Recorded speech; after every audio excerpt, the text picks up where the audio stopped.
एस्ट्रोपॉमिस्ट्री के इस सीरीज को आगे बढ़ाते हुए आज हम बुध ग्रह की ही बात करेंगे। अभी पिछले वीडियो में हमने बुध की खानावार स्थिति को हमने देखा था, तो हमने सोचा कि बुध ग्रह से संबंधित जो भी टॉपिक है उसको हम पूरा करके ही छोड़ें तो ज्यादा अच्छा रहेगा।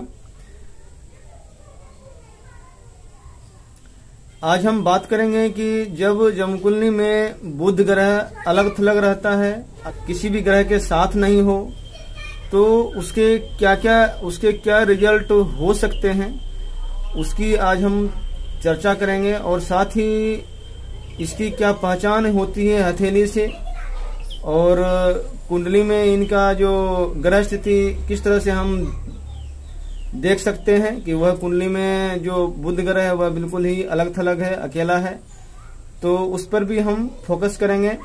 तो सबसे पहले हम बात करेंगे कि बुध ग्रह का किसी के साथ होना क्यों जरूरी है।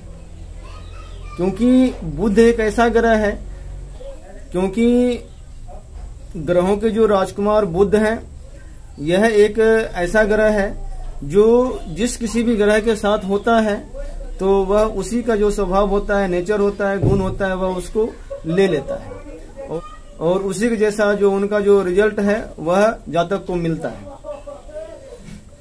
नॉर्मली जमकुंडली में बुध जो है वह सूर्य ग्रह के साथ या फिर शुक्र के साथ होता है, लेकिन कभी कभी यह सूर्य से बिल्कुल ही अलग और साथ ही शुक्र से भी बिल्कुल ही अलग जब जमकुंडली में होता है तो उसका जो रिजल्ट होता है वह जातक को कुछ अलग ही मिलता है। बुध अगर जमकुंडली में अकेला हो, अलग थलग हो, तो सबसे बड़ी बात निकल के ये आती है कि जातक के जो लाइफ स्टाइल है, जो उनका लाइफ स्टाइल कहिए या जो उनका नेचर कहिए, स्वभाव कहिए, उसमें एक जो अस्थिरता है वह नहीं रहता है। और कोई भी जो भी वो काम करते हैं, चाहे वह नौकरी हो या बिजनेस हो, उनके कामों में भी अस्थिरता नहीं रहता है। वह अपने जो काम जो है, जो धंधा है या कोई बिजनेस कर रहे हैं, तो उसमें बार बार जो है उनके बिजनेस में, काम धंधे में, नौकरी में जो है चेंजिंग जो है वह आता है। और जातक एक जगह आसानी से टिक नहीं पाता है। चाहे नौकरी में अगर है तो उसे बार बार नौकरी बदलना पड़ रहा है, या उसको परिस्थिति बस उसे या तो उसे निकाल दिया जाता है या फिर उसे खुद नौकरी छोड़ना पड़ता है। या कोई धंधा अगर कर रहे हैं, काम कर रहे हैं, बिजनेस कर रहे हैं, तो उसमें भी जो इस्टेब्लिशमेंट होता है, एक बिजनेस जो ग्रो करना चाहिए, अच्छे जो एक जो मुकाम जो होता है कि एक अस्थाई जो पन जो होता है बिजनेस में, वह नहीं हो पाता है। और फिर जातक उस काम धंधे को भी छोड़ करके उसके मन में आता है कि दूसरा कोई काम धंधा हम स्टार्ट कर दें। तो इस तरह का नेचर जातक के स्वभाव में जो होता है वह अकेला बुध के कारण ही होता है। ऐसा नहीं है कि अकेला बुध गए तो जातक बेवकूफ होगा, जातक में बुद्धि की कमी होगी, ऐसा नहीं है। जातक बुद्धिमान होता है, होशियार बहुत होता है, लेकिन वह अपनी बुद्धि का जो सदुपयोग होता है वह किसी एक पॉइंट पर लेकर के नहीं कर पाता है। उसका जो अंदर का जो प्रतिभा है, जो अंदर का जो हुनर है, वह कई दिशाओं में बढ़ जाने के कारण जो उसका टैलेंट है, जो उससे एक जगह फोकस नहीं हो पाने के कारण जातक को अपने लाइफ में सफलता बहुत कम मिलता है। और जमकुंडली में अगर बुध अकेला हो तो जातक बेवजह यूं ही भटकता भी है, किसी दूसरे के काम में ही ज्यादा वह अपना समय बर्बाद करेगा, जाया करेगा, या अगर खुद भी अगर है तो बेवजह कहीं घूम रहे हैं बिन। ऐसा जातक के साथ बहुत ज्यादा होता है कि कोई उद्देश्य नहीं, ना कोई लक्ष्य है, दिशाहीन, यानी कि कहाँ जा रहे हैं, क्या कर रहे हैं, ये कोई भी जातक जो अपने में ठोस डिसीजन नहीं ले पाता है कि हमें क्या करना है या हमें कहाँ जाना है और कौन सा काम करना है। जिंदगी का जो मकसद होता है, जिंदगी का जो एम होता है, ऐसे जातक नहीं सोच पाते हैं कि हमें करना क्या है, कि हमारी मंजिल कौन सी है। यूं ही जो लाइफ है वह मौज मस्ती में या फिर निरुद्देश्य किसी भी तरह से पूरा जो लाइफ है वह कट जाता है। इसको आप हमने थंबनेल में भटकता बुद्ध लिखा है, वह इसलिए कि ऐसे जातक अक्सर पूरे जीवन को देखें तो कहीं न कहीं उन्हें खुद लगेगा कि हाँ, जो मेरा लाइफ पीरियड है वह बिल्कुल ही भटकता हुआ रहा, कहीं भी एक जगह हम टिक नहीं पाए। सबसे बड़ी बात है कि जो बुध ग्रह है उसको हम कैसे पहचानें कि हमारे जन्मकुंडली में वह बुध ग्रह बिल्कुल ही अलग थलग है और किसी भी ग्रह के वह साथ नहीं है। तो सबसे पहले आप अपने हथेली के कनिष्ठा उंगली को देखें। ये हमारा कनिष्ठा का उंगली है। ये कनिष्ठा का उंगली अगर हथेली में आपको बिल्कुल ही एक अलग थलग लगे, चाहे वह लेफ्ट हाथों में हो चाहे फिर वह राइट हैंड में हो, नॉर्मली अगर वह हथेली को फैलाए इस तरह से, तो उनका जो कनिष्ठा उंगली है वह जो सूर्य का जो उंगली है अनामिका उंगली, वह उससे बिल्कुल ही अलग थलग होगा। इससे ये जो कनिष्ठा उंगली है ये इससे अलग होगा। इसके बीच में काफी दूरी होगा, काफी गैपिंग होगा। अगर आप उसे कनिष्ठा उंगली को अनामिका उंगली में सटाने के लिए भी कहेंगे तो वह ठीक से सट नहीं पाएगा। कहीं न कहीं ये जो बीच का जो गैपिंग है वह आपको आर पार काफी दिखेगा।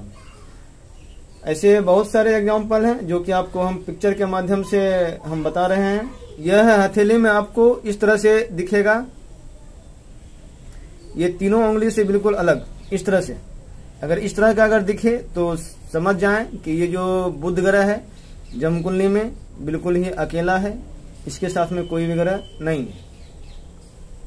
जिस किसी के भी कनिष्ठा की उंगली अगर जन्मकुंडली में अलग अकेला है, वह किसी एक पार्टिकुलर हाउस में, तो फिर जो कनिष्ठा उंगली है यह इसमें कहीं न कहीं एक तरह का जो विकृति है, दोष है, वह भी आ जाता है। या तो वह एक टेढ़ेपन की स्थिति या फिर उसके कनिष्ठा उंगली में आपको देखने को मिलेगा। हथेली के अलावा अगर उसके जन्मकुंडली में भी अगर ग्रह का जो अंश है उसका अगर आप बहुत ही अगर बारीकी से अगर उसका अध्ययन करेंगे तो आपको समझ में आ जाएगा कि जन्मकुंडली में जो बुध ग्रह है वह बिल्कुल ही अलग थलग है। और अगर समझ में नहीं आ रहा है, अगर जन्मकुंडली से स्पष्ट नहीं हो रहा है, तो फिर आप उसकी हथेली को आराम से देख सकते हैं। अब अगर मालूम अगर हो जाए कि बुध जन्मकुंडली में अलग थलग है, बिल्कुल ही अकेला किसी एक विशेष हाउस में, विशेष घर में है, तो फिर से पहले जन्मकुंडली में बुध ग्रह का ही उपाय करना चाहिए। क्योंकि बुध एक ऐसा ग्रह है कि जो कि आपके डायरेक्ट कहीं न कहीं वह बुद्धि से आपको एक उसका रिलेशन है। और पूरा जो जन्मकुंडली है उसका जो दशा और दिशा होता है वह कहीं न कहीं इसी ग्रह से निर्धारित होता है। अगर बुध ग्रह अच्छा तो सारे ग्रह अच्छे, अगर बुध खराब तो फिर सारे ग्रह खराब हैं। और जो भी अगर जन्मकुंडली में अच्छे अच्छे योग हैं, महापुरुष योग हैं, राजा बनने के योग हैं, जमींदार बनने के योग हैं, मिनिस्टर बनने के योग हैं, वह सारे जो भी योग है वह धरा का धरा ही रह जाएगा। कोई भी जो कोई भी अच्छे योग हैं वह बिना बुध ग्रह के फलित हो नहीं सकता है। इसलिए अगर जन्मकुंडली में मालूम हो जाए कि बुध ग्रह जन्मकुंडली में बिल्कुल ही अलग थलग हो, तो सबसे पहले बुध ग्रह का जो सहायता है, बुध ग्रह को ठीक करने के लिए आप सूर्य और शुक्र की मदद ले सकते हैं, लेकिन एक साथ नहीं। यहाँ पर हम किसी एक जन्मकुंडली का स्टडी नहीं कर रहे हैं, लेकिन उपाय के तौर पर एक देना हमने जरूरी समझा कि किन उपाय के तौर पर बुध ग्रह का जो उपाय है वह हमने देना यहाँ पर जरूरी समझा। अगर आपको अपना जन्मकुंडली भी नहीं पता है तो भी आप इसका उपाय कर सकते हैं। या तो अगर बुध ग्रह का उपाय कर रहे हैं तो इसके लिए आप पन्ना है, जो इसके रत्न है या इसके उपरतन है, पन्ना, ऑनेक्स या फिर तुरमुली या फिर पेरिडोट, घृतमणि, तो ये रत्न आप धारण कर सकते हैं, या फिर इसके जो भी उपरत्न हैं, जो भी इसके सब्स्टिट्यूट हैं, इसको आप धारण करें। और साथ ही या तो पन्ना के साथ जो बुध ग्रह का जो रत्न है, इसके साथ आप सूर्य ग्रह को लें, माणिक लें, या फिर बुध ग्रह के साथ या तो कोई भी शुक्र ग्रह का जो भी रत्न है उसको आप धारण करें। हीरा है, डायमंड है, जो स्फटिक, ओपल, सफेद पोखराज, जरकन, एडी, बहुत सारे उसके रत्न हैं, उपरत्न हैं। तो उसमें से आप अपने जन्मकुंडली के आधार पर कौन सा रत्न होना चाहिए, इसको आप अगर धारण करें तो यह आपको अच्छे परिणाम देगा। बुध ग्रह भी अच्छा होगा। और इसके अलावा अगर जन्मकुंडली में बुध ग्रह अगर बिल्कुल ही अलग थलग हो, अकेला हो, तो कहीं न कहीं जातक का जो अंत है वह बिल्कुल ही इसी तरह से होता है, बिल्कुल ही अकेला, लावारिस, या फिर लावारिस अवस्था में, अकेलेपन की स्थिति में जो जातक का जो अंत समय है, उस समय जातक के साथ कोई भी साथ नहीं रहता है।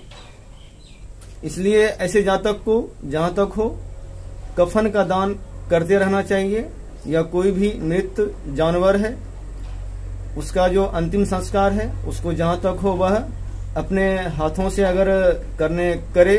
और जातक को जब भी मौका मिले तो किसी के दाह संस्कार में जरूर शामिल हों, और वहां पर एक जो कफन है वह मृत व्यक्ति पर जरूर चढ़ाएं, ओढ़ाएं।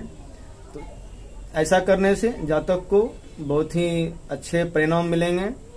जो जातक के साथ जो इस तरह का जो स्थिति है, चाहे वह उसके लाइफ पीरियड में हो, चाहे फिर वह अंत में, वह ऐसा नहीं होगा।